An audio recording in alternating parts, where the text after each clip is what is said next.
మంత్రి బొత్స సత్యనారాయణ మాట్లాడుతున్నారు. లైవ్ ద్వారా చూద్దాం.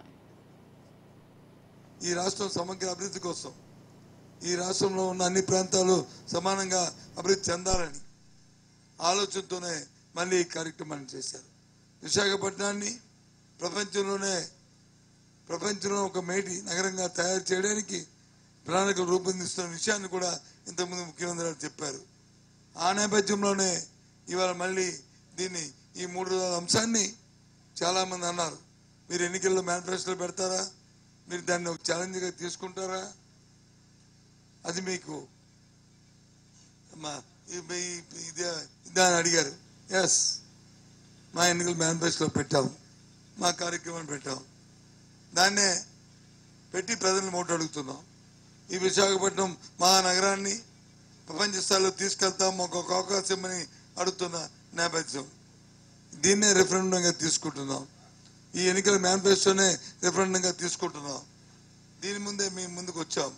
దయచేసి రాష్ట్ర ప్రజానీకం, ముఖ్యంగా ఉత్తరాంధ్ర ప్రజానీకం ఆలోచన చేయాలని కోరుతున్నాను.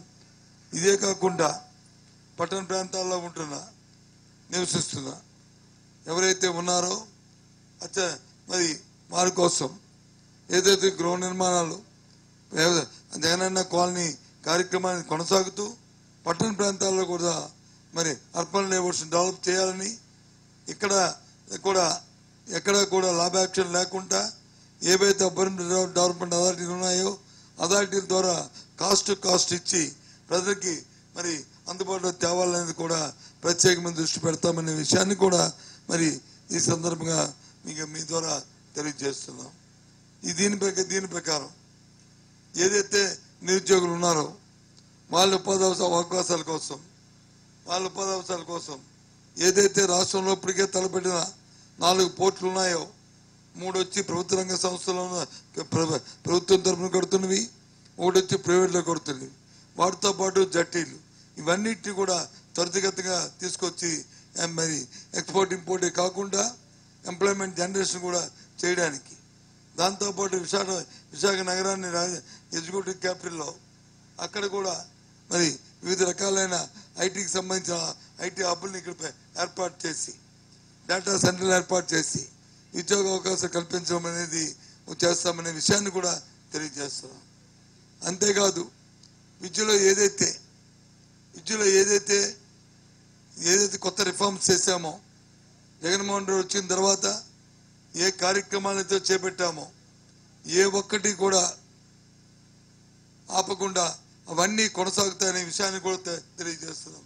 ఒక అమ్మఒడే కాదు, ఒక గోరుముద్దే కాదు, ఒక ఇంగ్లీష్ మీడియమే కాదు, 3వ తరగతి నుంచి టోఫిల్ పెట్టి వాళ్ళకి వచ్చి స్పోకెన్ ఇంగ్లీషు లర్నింగ్ ఇంగ్లీషే కాదు, వాళ్ళతో పాటు సిబిఎస్ సిలబస్ని మరి అన్ని హై స్కూల్స్కి మరి ఎక్స్టెండ్ చేయడమే కాదు, వాటితో పాటు ఐబీని మన స్టేట్ కరికులంతో కలిపి 1వ తరగతి నుంచే రాబోయే 12 సంవత్సరాల్లో మరి జాయింట్ సర్టిఫికేషన్ చేయడమే కాదు, హైయర్ ఎడ్యుకేషన్ సంబంధించి విదేశాల్లో చదువుతున్న పిల్లల కోసం టాప్ యూనివర్సిటీస్ ఏమున్నాయో ఆ యూనివర్సిటీస్లో నుంచి 1,20,00,000 వరకు పూర్తయిన వరకు కూడా ప్రభుత్వమే ఆర్థిక సహాయం చేయాలని